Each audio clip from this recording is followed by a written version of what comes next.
पुष्टिवर्धनम् उर्वारुकमिव वन्दनान् मृत्योर्मुक्षीयमामृतात्। ॐ त्र्यम्बकं यजामहे सुगन्धिं पुष्टिवर्धनम् उर्वारुकमिव वन्दनान् मृत्योर्मुक्षीयमामृतात्। कलातीत कल्याण कल्पान्तकारी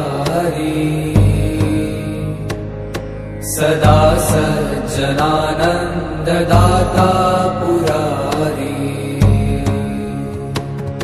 चिदानन्द सन्दोह मोहापहारी प्रसीद प्रसीद प्रभो मन्मथारी।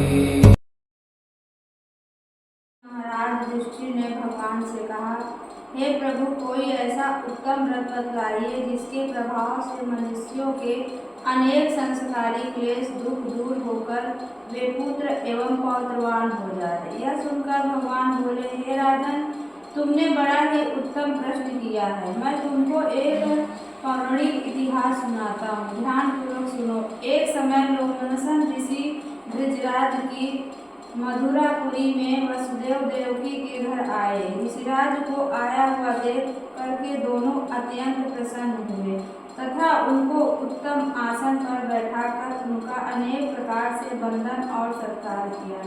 फिर मुनि के चरणोतक से अपने घर तथा शरीर को पवित्र किया। वह प्रसन्न होकर उनको कथा सुनाने लगे। कथा के कहते लोमस ने कहा कि हे देवकी, दुष्ट दुराचारी पापी कंस ने तुम्हारे कई पुत्र मार डाले, जिसके कारण तुम्हारा मन अत्यंत दुखी है। इस प्रकार राजा नहुस की पत्नी चंद्रमुखी भी दुखी रहा करती थी, किंतु उसने संतान सप्तमी का व्रत विधि विधान सहित किया, जिसके प्रताप से उनको संतान का सुख प्राप्त हुआ। यह सुनकर देवकी ने हाथ जोड़कर मुनि से कहा, हे ऋषिराज, कृपा करके रानी चंद्रमुखी का संपूर्ण वृतांत तथा इस व्रत का विस्तार सहित मुझे बतलाइए, जिससे मैं भी इस दुख से छुटकारा पाऊं। लोमस ऋषि ने कहा कि हे देवकी, अयोध्या के राजा नहुस थे। उनकी पत्नी चंद्रमुखी अत्यंत सुंदरी थी। उनके नगर में विष्णुगुप्त नामक का एक ब्राह्मण रहता था। उसकी स्त्री का नाम चंद्रमुखी था। वह भी अत्यंत रूपवती सुंदरी थी। रानी और ब्राह्मणी में अत्यंत प्रेम था। एक दिन वे दोनों सरयू नदी में स्नान करने के लिए गई। वहां उन्होंने देखा कि अन्य बहुत सी स्त्रियां सरयू में नदी में स्नान करके निर्मल वस्त्र पहनकर एक मंडप में शंकर एवं पार्वती की मूर्ति स्थापित करके पूजा कर रही थी। रानी और ब्राह्मणी ने यह देखकर उन स्त्रियों से पूछा कि बहनों, तुम यह किस देवता का और किस कारण से पूजन व्रत आदि कर रही हो? यह सुन स्त्रियों ने कहा कि हम संतान प्राप्ति का व्रत कर रही हूँ और हमने शिव पार्वती का पूजन चंदन अक्षत आदि से षोडशोपचार विधि से किया है। यह सब इसी पुनीत व्रत का विधान है। यह सुनकर रानी और ब्राह्मणी ने भी इस व्रत के करने का मन ही मन संकल्प किया और घर वापसी लौट आई। ब्राह्मणी भद्रमुखी तो इस व्रत को नियम पूर्वक करती है, किंतु रानी चंद्रमुखी राजमद के कारण कभी इस व्रत को करती, कभी न करती, कभी भूल भी जाती। कुछ समय बाद दोनों मर गई। दूसरे जन्म में रानी बदरिया और ब्राह्मणी ने मुर्गी की योनि पाई, परंतु ब्राह्मणी मुर्गी की योनि में भी कुछ नहीं भूली और भगवान शंकर तथा पार्वती जी का ध्यान करती रही। उधर रानी बदरिया की योनि में भी सब कुछ भूल गई। थोड़े समय के बाद दोनों ने यह देह त्याग दी। अब इनका तीसरा जन्म मनुष्य योनि में हुआ। उस ब्राह्मणी ने एक ब्राह्मणी के यहाँ कन्या के रूप में जन्म लिया। उस ब्राह्मण कन्या का नाम भूषण देवी रखा गया तथा विवाह गोकुल निवासी अग्निशील ब्राह्मण से कर दिया। भूषण देवी इतनी सुंदर थी कि वह आभूषण रहित होते हुए भी अत्यंत सुंदर लगती थी। कामधेव की पत्नी रति भी उसके सम्मुख लजाती थी। भूषण देवी के अत्यंत सुंदर सर्वगुण संपन्न चंद्रमा के समान धर्मवीर कर्मनिष्ठा सुशील स्वभाव वाले 8 पुत्र उत्पन्न हुए। यह सब शिव जी के व्रत का पुनीत फल था। दूसरी ओर शिव विमुख रानी के गर्भ से कोई भी पुत्र नहीं हुआ। वह निसंतान दुखी रहने लगी। रानी और ब्राह्मणी में जो प्रीति पहले जन्म थी वह अब भी बनी रही। रानी जब वृद्ध अवस्था को प्राप्त होने लगी तब उसके गूंगा बहरा तथा बुद्धहीन अल्प आयु वाला पुत्र हुआ। वह 9 वर्ष की आयु में इस क्षण भंगुर संसार को छोड़कर चला गया। अब तो रानी पुत्र शोक से अत्यंत दुखी हो व्याकुल रहने लगी। दैव योग से भूषण देवी ब्राह्मणी रानी के यहाँ अपने पुत्रों को लेकर पहुंची। रानी का हाल सुनकर उसे भी बहुत दुख हुआ, किंतु इसमें किसी का क्या वश। कर्म और प्रारब्ध के लिए वो स्वयं ब्रह्मा भी मिटा नहीं सकते। रानी कर्म च्युति भी थी, इसी कारण उसे दुख भोगना पड़ा। इधर रानी पंडितानी के इस वैभव और 8 पुत्रों को देखकर उससे मन में ईर्षा करने लगी तथा उसके मन में पाप उत्पन्न हुआ। ब्राह्मणी ने रानी का संताप दूर करके निमित्त अपने 8 पुत्रों रानी के पास छोड़ दिए। रानी ने पाप के वशीभूत होकर उन ब्राह्मणी पुत्रों की हत्या करने के विचार में लड्डू में विष मतलब जहर मिलाकर उनको खिला दिया, परंतु भगवान शंकर की कृपा से एक भी बालक की मृत्यु न हुई। यह देखकर तो रानी अत्यंत ही आश्चर्यचकित हो गई और इस रहस्य का पता लगाने की मन में ठान ली। भगवान की पूजा से निवृत्त होकर सब भूषण देवी आई तो रानी ने उससे कहा कि मैंने तेरे पुत्र को मारने के लिए इनको जहर मिलाकर लड्डू खिला दिया, किंतु इनमें से एक भी नहीं मारा। तूने कौन सा दान पुण्य पुष्प किया, व्रत किया जिसके कारण तेरे यह पुत्र नहीं मरे और तू नित्य नए सुख भोग रही है। तेरा बड़ा सौभाग्य है। इनका भेद तू मुझसे निष्कपट होकर समझा, मैं तेरी बड़ी ऋणी रहूंगी। रानी के ऐसे दीन वचन सुनकर भूषण ब्राह्मणी कहने लगी, सुनो, तुमको 3 जन्म का हाल करती हूँ, सो ध्यानपूर्वक सुनना। पहले जन्म में तुम राजा नहुस की पत्नी थी। तुम्हारा नाम चंद्रमुखी था, मेरा भद्रमुखी था और ब्राह्मणी थी।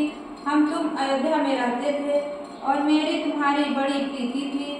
एक दिन हम तुम दोनों सरयू नदी में स्नान करने गई और दूसरी स्त्रियों को संतान सप्तमी का उपवास शिव जी का पूजन अर्चन करते देखकर हमने इस उत्तम व्रत को करने की प्रतिज्ञा की थी, किंतु तुम सब भूल गए और झूठ बोलने का दोष तुमको लगा, जिससे तुम आज भी भोग रही हो।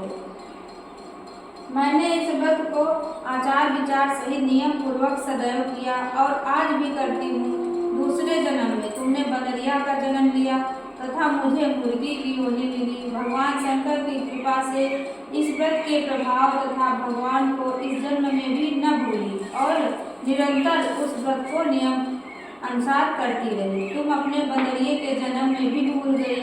मैं तो समझती हूँ कि तुम्हारे ऊपर यह तो भारी संकट है, उसका एकमात्र यही कारण है और दूसरा कोई इसका कारण नहीं हो सकता। इसलिए मैं तो कहती हूँ कि आप भी संतान सप्तमी के व्रत को विधि सहित करिए, जिससे तुम्हारा यह संकट दूर हो जाए।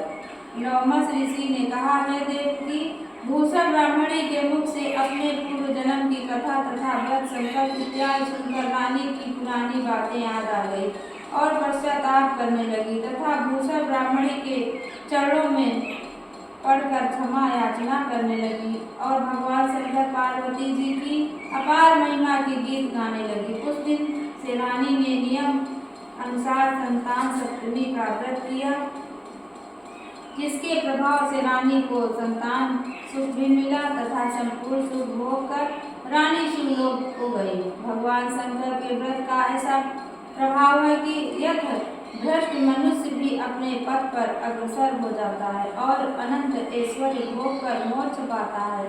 लोमस ऋषि ने फिर कहा कि देवकी, इसलिए मैं तुमसे भी कहता हूँ कि तुम भी इस व्रत को करने का संकल्प अपने मन में करो तो तुमको भी संतान सुख मिलेगा। इतनी कथा सुनकर देवकी हाथ जोड़कर लोमस ऋषि से पूछने लगी कि हे ऋषिराज, मैं इस पुनीत उपवास को अवश्य करूंगी, किंतु आप इस कल्याणकारी एवं संतान सुख देने वाले उपवास का विधान, नियम, विधि आदि विस्तार से समझाइए। यह सुनकर ऋषि बोले, हे देवकी, यह पुनीत उपवास भादों के महीने में शुक्ल पक्ष की सप्तमी के दिन किया जाता है। उस दिन ब्रह्म मुहूर्त में उठकर किसी नदी अथवा कुएं के पवित्र जल में स्नान करके निर्मल वस्त्र पहनने चाहिए। श्री शंकर भगवान तथा जगदम्बा पार्वती की मूर्ति की स्थापना करें। इन प्रतिमाओं के सम्मुख सोने चांदी के तारों का अथवा रेशम का एक गंडा बनवाएं। उस गंडे में 7 गांठें लगानी चाहिए। इस गंडे को धूप दीप अष्टगंध से पूजा करके अपने हाथ में बांधें और भगवान शंकर से अपनी कामना सफल होने की प्रार्थना करें। तदनंतर 7 पुआ बनाकर भगवान को भोग लगावे और 7 ही कुएं एवं यथाशक्ति सोने अथवा चांदी की अंगूठी बनवाकर इन सबको एक तांबे के पात्र में रखकर और उनका षोडशोपचार विधि से पूजन करके किसी सदाचारी धर्मनिष्ठी सत्पात्रा ब्राह्मण को दान देवे। उसके पश्चात 7 पुआ स्वयं प्रसाद के रूप में ग्रहण करें। इस प्रकार इस व्रत का पारायण करना चाहिए। प्रति साल की शुक्ल पक्ष की सप्तमी के दिन हे देवकी, इस व्रत को इस प्रकार नियम पूर्वक करने से समस्त पाप नष्ट होते हैं और भाग्यशाली संतान उत्पन्न होती है तथा अंत में शिवलोक की प्राप्ति होती है। देवकी, मैंने तुमको संतान प्राप्ति का व्रत संपूर्ण विधान विस्तार सहित वर्णन किया है।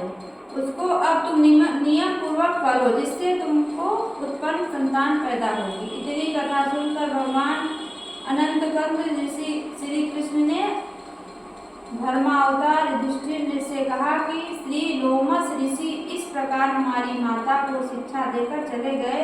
ऋषि के कथा अनुसार हमारी माता देवकी ने इस व्रत को नियम अनुसार किया, जिसके प्रभाव से हम उत्पन्न हुए। यह व्रत विशेष रूप से स्त्रियों के लिए कल्याणकारी है, परंतु पुरुषों को भी समान रूप से कल्याणदायक है। संतान सुख देने वाला, पापों को नाश करने वाला यह उत्तम व्रत है, जिसे स्वयं भी करें तथा दूसरों से भी करवाएं। नियम